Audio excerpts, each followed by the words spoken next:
প্রিয় দর্শক আসসালামু আলাইকুম। কি অবস্থা সবার? আজকে ভীষণ খারাপ লাগতেছে। সকালবেলা ঘুম থেকে উঠতে খুব একটা ইচ্ছে করতেছে না। রাতভর অনেক বৃষ্টি হয়েছে, তো চিন্তা করতেছি বন্যা তো হয়ে যাবে, সব কিছু তো ডুবেই যাবে, তো ওখানে যে আর কি লাভ হবে। তারপরেও কি করব, সকালবেলা উঠে গিয়ে চিন্তা ভাবনা করছিলাম যে একটা বান্ডেল জাল আনবো। এখানে দাঁড়ায় চিন্তা ভাবনা করতে করতে সময় চলে গেছে দুইটা বাজে। রিয়াদকে ফোন দিয়েছি অনেক টেনশনে পড়ে, তো ফোন দেওয়ার সাথে সাথে ওকে নিয়ে চলে গেছি বাজারে গিয়ে বাজার থেকে এক বান্ডেল জাল নিয়ে এসেছি। জাল নিয়ে আমরা আজকে আমাদের পশ্চিম সাইডের যেই আড়াটা ছিল ওই আড়াটা ভাবছি ফানি উঠবে না, কিন্তু ওই আড়াটাও ফানি উঠে গেছে।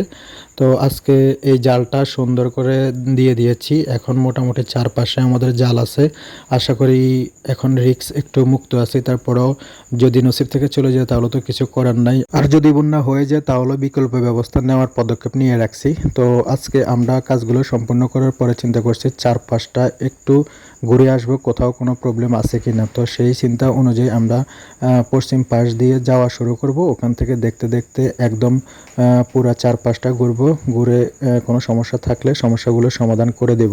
এই জালটা দেওয়ার আগে আমি যখন সকালে এখানে একবার এসেছিলাম, তো দেখছিলাম যে সামনে এখান দিয়ে একটু পানি উঠে গেছে, এখান দিয়ে মাছ আসা যাওয়া করতেছে। তো মনে মনে চিন্তা করলাম হয়তোবা মাছ সারা রাতে বৃষ্টি হয়েছে, মাছ অনেকগুলো চলে যেতে পারে।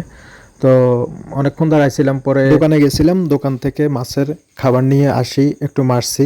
মারার পরে অনেকক্ষণ পর্যন্ত অপেক্ষা করছি, কোনো মাছের দেখা পাই নাই। প্রায় 10-15 মিনিট পরে দেখি মোটামুটি মাছে খাদ্য খাচ্ছে, লাপাচ্ছে। তখন মনের মধ্যে একটু শান্তি পাইলাম। তো চিন্তা করছি যে না, এই আজকে আমাদের এখানে চারপাশটা একটু ঘেরাও দিতে হবে, ভালো করে চেক দিতে হবে কোথাও কোনো প্রবলেম আছে কি না। তো এখন পানি যেই পরিমাণে আসছে এই পরিমাণে মোটামুটি অনেক বেশি হয়ে গেছে। আমরা আগে যে জালটা দিয়েছি ওই জালটার অর্ধেক পরিমাণ হয়ে গেছে। তো বন্যা যদি হয়ে যায় তাহলে জালের উপরে আশা করি উঠবে না। তারপরও নিচে দিয়ে যদি কোনো প্রবলেম থাকে এগুলো দুই একবার চেক দিয়ে দেব, মনের টেনশনটা দূর করব। তাই রিয়াদকে নিয়ে শুরু হয়ে গেছে আজকে কাজগুলো। মোটামুটি অনেক কষ্ট করেছে আমার সাথে। আমি যতটা কাজ করেছি তার চেয়েও অনেক বেশি কাজ করেছে ও, অনেক কিছু বুঝে।